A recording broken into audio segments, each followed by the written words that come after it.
How you doing there? Welcome back to Babylon Talmud. Today we're studying Daf Ein Gimel, Daf 73 of Masechta BavaBasra. Friends, Daf Ein Gimel is a parsimonious daf. Now, why is it parsimonious? Well, I'll be transparent. I don't know what parsimonious means. But Dennis suggested it as a what did he say? He said, what were his words? He said, what did he say about this word? He said, my one favorite is parsimonious. So we're using Dennis's favorite word. Now, if I had to guess, I don't know, maybe it means like fragrant. Today's daf is a fragrant daf. I'd say so. Today's daf is a fragrant, parsimonious daf. And we start the fifth parak of Masechta BavaBasra. Now, Chevra, listen up, listen good. If anybody's ever learned the first, I think, 15 teachings in Likutei Moharan from Rav Nachman Breslover, the first 15 teachings in Likutei Moharan, they all have a shtickle, these like anecdotes, these very, very, very out there anecdotes from Rabbi Bar Bar Chana. You know where they come from? They come from our daf. Our daf, today's daf and tomorrow's daf are going to be a collection of 21 very, very wacky maislach from mostly from Rabbi Bar Bar Chana. So it's mamash from our Gemaras. If anybody's learned the first 15 Torahs of Likutei Moharan, and you get to those very, very out there excerpts from Rabbi Bar Bar Chana, we're gonna get started on them today. All right. So we start the fifth parak of Masechta BavaBasra. It's called Amocheres Hasvino. Last parak was Amocheres Haboyis. This is Amocheres Hasvino. The next parak is called Amocheres Haperis, I think. Mahamocher Peris. So okay, we're selling in Yonim. Here we go. Amocheres Hasvino, somebody who sells a boat. Mocher Esa Toren. So he sells the included in the sale of the boat is the mast. I think the masts are like those like big tall like telephone poles that they have on the boat, that they go all up high. And then Vesa Nes. The Nes is like the bed sheets that they hang on the telephone pole on a boat. And that's the Nes. Vesa Ogen, the Ogen is the anchor. Vesa Manhigin, and the Manhigin are the oars. Manhigin also the oars. Have a lo moches avodim, but unincluded, excluded from the boat is the avodim. Velo esa martzofin, not the sacks that they keep the scheuer in, the merchandise. Velo esa antike, and not the merchandise itself. Okay, all that stuff is excluded. Okay, fine. But just like by Mocheres Haboyis, we talked about what's included, what's excluded, metaltlin or excluded. So the avodim. Just like also we said Amocheres Ha'ir, I think we said right there, avodim are excluded. So here the avodim are excluded, the sacks are excluded, the scheuer is excluded.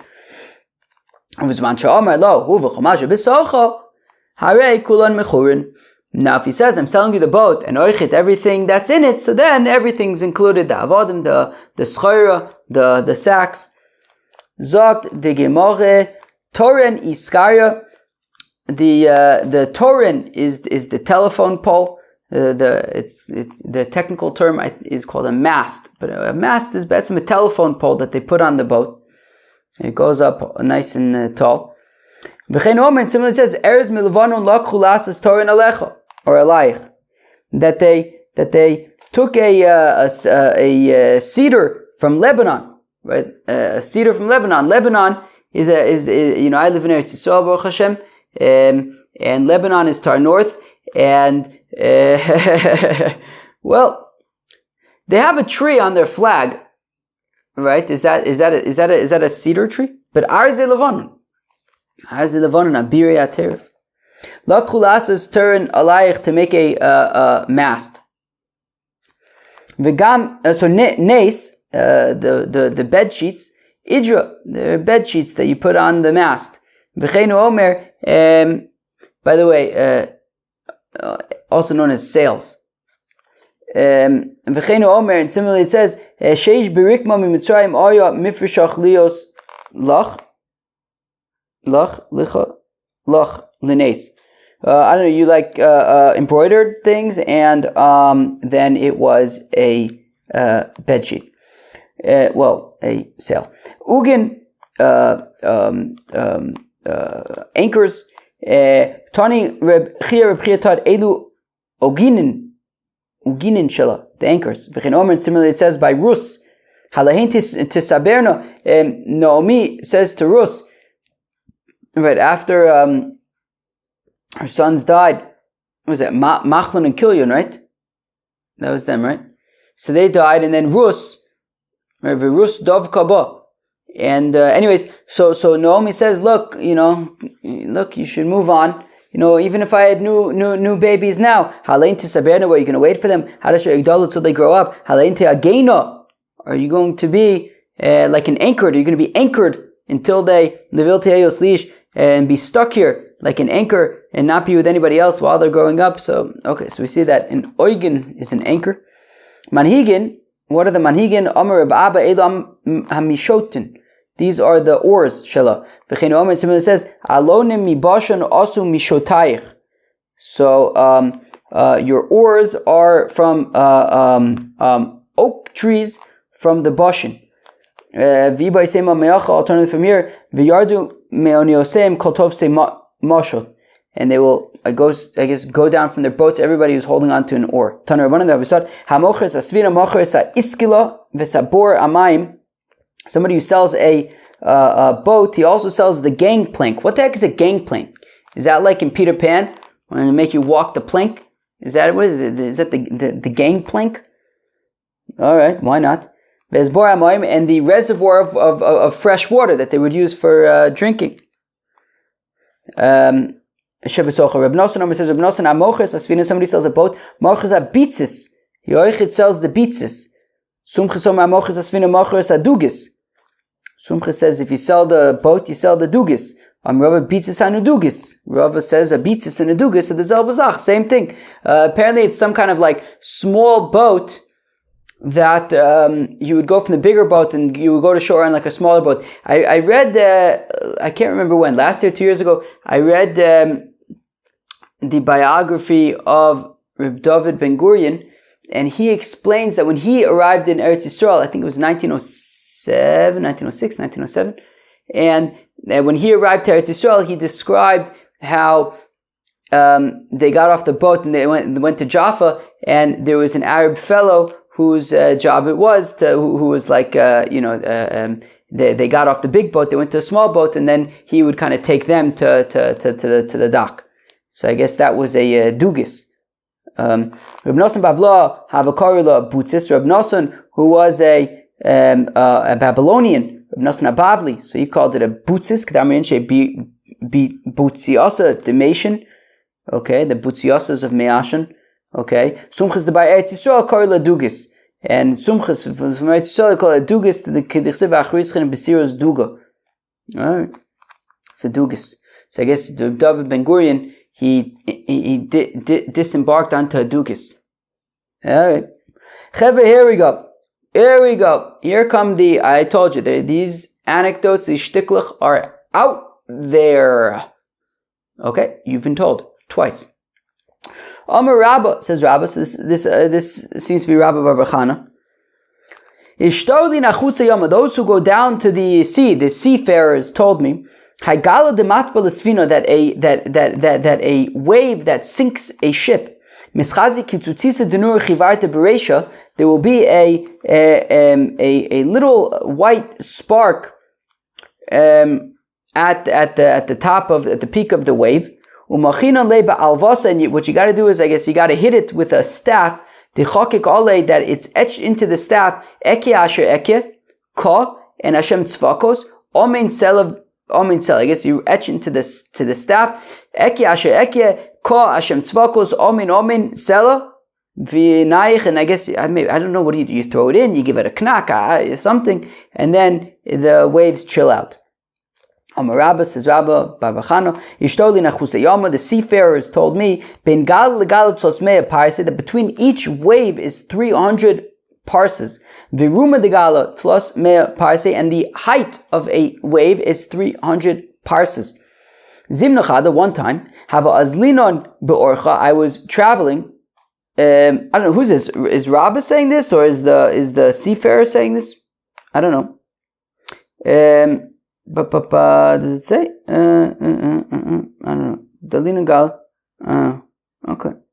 Whoever it is, he says, one time we were traveling, and Vidalinan Gala ad Chazinon Beimar Baita de Koich Vazuta, and the wave lifted us up so high that we saw the resting place of a small star, but Havya li kimavazer arbin grive bezer dechadlo, and it was big enough to be able to plant 40 grivas of mustard seeds. V'idalina tfei, if we would have been lifted up a shtickle higher, havim mekalinan mehevle, we would have been burnt by the heat. V'ramila gala kala lechaverta, and one wave said to another wave, Chavirosi, my friend, Shavkas midi ba'alma delo shatafte, have you left anything in the world that you haven't like tsunamied, like washed away and destroyed? Denesi ona, I'll go v'navde, and I'll go and I'll wash it away and destroy it. Omar lei, but his fellow wave said, Pok chazik vurta demarich, no, go and see the might of your master, of the Eibishter. Milo chuta chala velo avri. The waves don't go past the shore of the sea, right? You have the whole vast sea, but comes the shore, and that's where it ends. The waves don't go past the shore. We don't go and destroy the land. Where am I? Where am I? Okay, go to the Marach. Milochuda chala v'lo avri. Shenemar's Bible says, "Osi lo siro nu Hashem." Do you not fear me? Says God. Im mipane lo tachilu. Do you not fear me? Asher samti chol gvul layom. That I make the sand, I make the shores, the boundary of the sea. Chok olam v'lo yavrinu, and they do not violate this rule. That they do whatever they want at the sea, but comes the shore, and that's where they stop. They don't go on to the shore. They don't wash away civilization. Omar Rabbi says, Rabbi Barbachana Didi Chazili Herman ben Lilis. Rabbi Barbachana says that he saw Herman ben Bar Lilis. Ki karoit akufya deshura dimachoza. And he was running on the, was it embankments or something? I don't know. Yeah, I think that's what it was, the embankments. He was running somewhere on the wall, the embankments of the wall of Mechoza. And there was a rider who was riding on an animal, I guess, below. And Herman wasn't able to keep up with this rider. Zimno chada hava misargon le tarte kudnaise v'kaimon atre gishrei de rognag. All right. At one time he had two donkeys. Herman had two donkeys that were saddled up. V'kaimon atre gishrei de ronag, or maybe they were like, okay, whatever. It was on what was it? Two bridges of Ronag. Wait, let me just check this up. On two bridges of the river Rognag. Okay, they were all saddled. They were saddled and standing on two bridges of the Rognag River. Where am I? Okay, Vishori mehai lehai, and he was jumping from one donkey to the other. Herman. Okay, v'nakatrei mazge. And he was holding in his hands 2 cups of wine that were full. And he was pouring from one cup to the other, and from the other cup to the one. And no drops of wine hit the ground. That day, it was such a windy day. It was the kind of day that if you're out at sea, then the boat is going up and down and up and down. It was a stormy day. The sea was the sea was angry that day, my friends. Malchusa vikatlu, until the king found out about Herman and killed him, or something like that. Amar Abba says Rabba Bachana, Nadidi Chazli or Zila Bar Yome. I saw a re'aim. A re'aim apparently is possibly a unicorn. Yeah, I guess it would make sense for. I mean, I could see unicorns being in these stories. Why not? Okay, so a unicorn.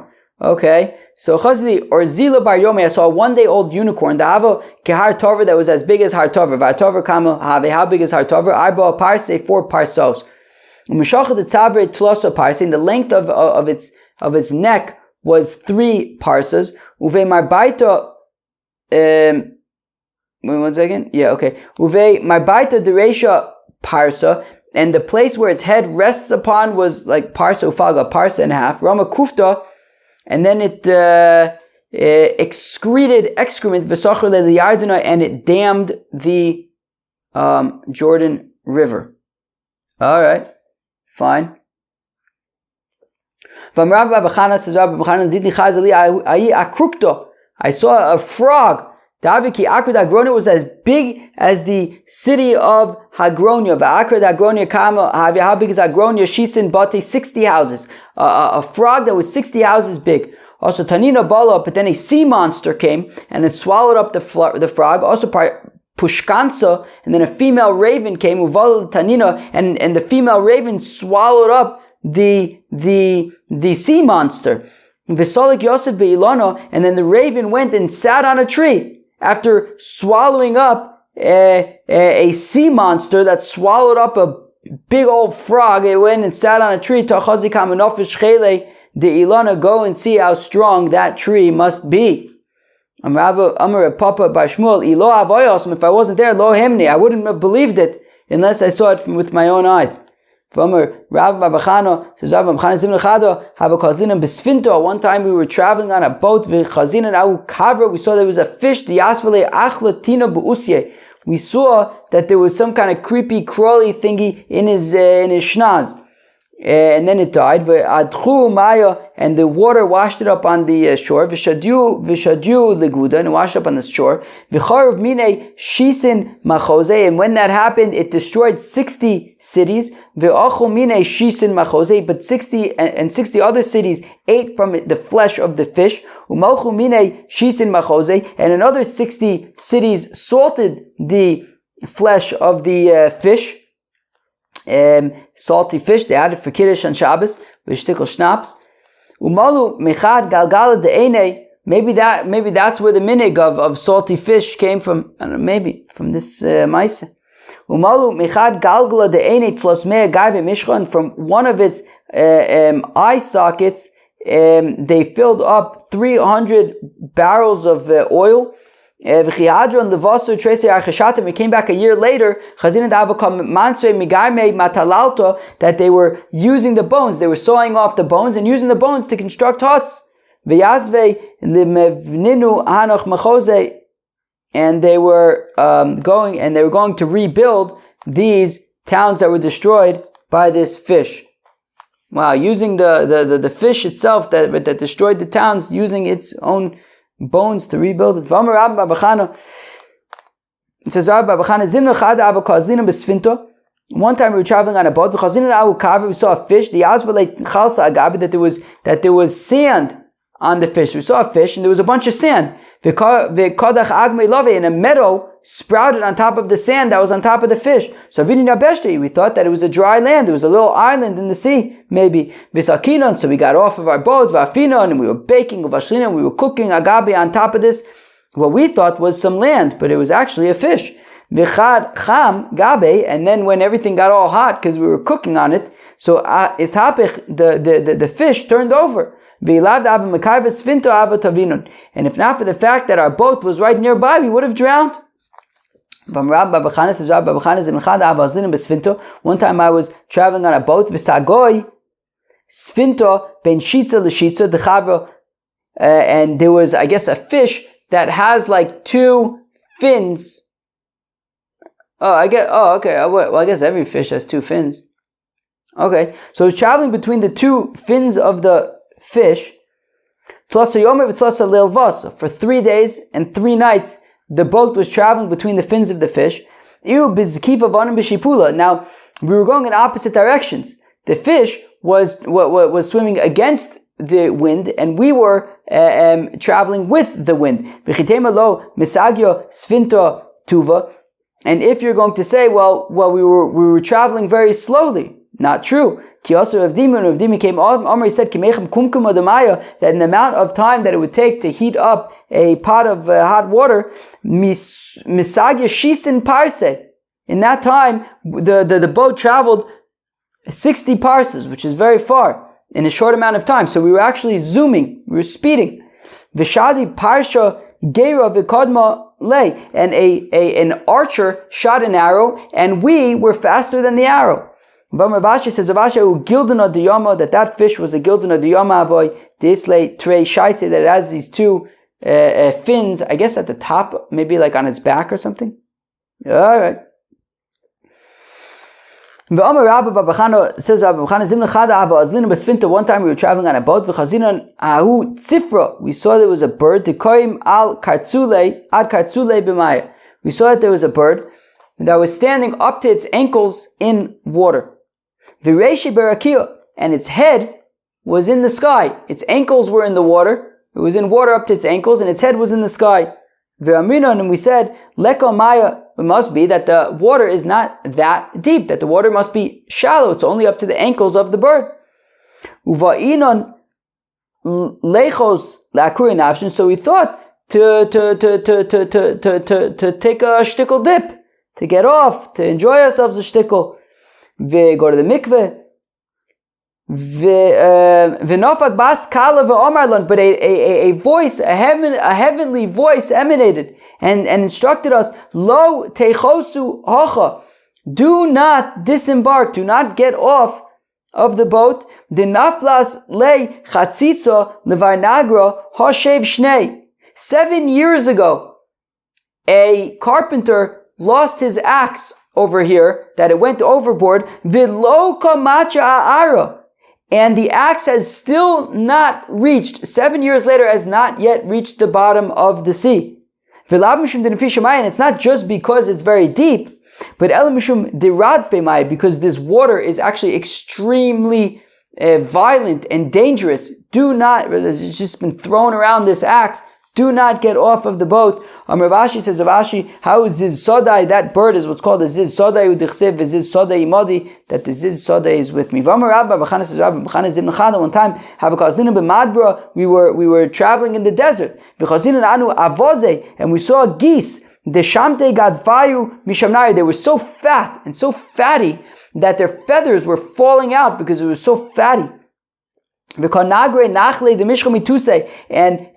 streams of oil were flowing beneath these fatty geese. Aminalu, and I said to them, Islon bigavaychu chelko la'amadasi, are we going to be able to eat you in the world to come? Chadadoli gadfa, one of them raised up a wing to say, you're going to be able to eat my wing. The other one lifted up a thigh to indicate you're going to be able to eat my thigh in the world to come. Kiasoy, in the Kame, the Reb Elazar Amarli, and when I came before Reb Elazar, he said to me, Asidin Yisrael Litin Elena Sadin, that the Yidden are going to be to get in trouble because if you were only a little bit better, and we brought the Mashiach faster, so then these very uncomfortable fatty geese would already be able to, they wouldn't have to remain so uncomfortable because they're waiting for Mashiach to come so we can eat them. I think that's pshat. Well, we're going to stop here. Tomorrow we're going to pick up. We got more of these stories to do tomorrow. Very interesting, abstract Gemaras. Hope you enjoy. Peace out.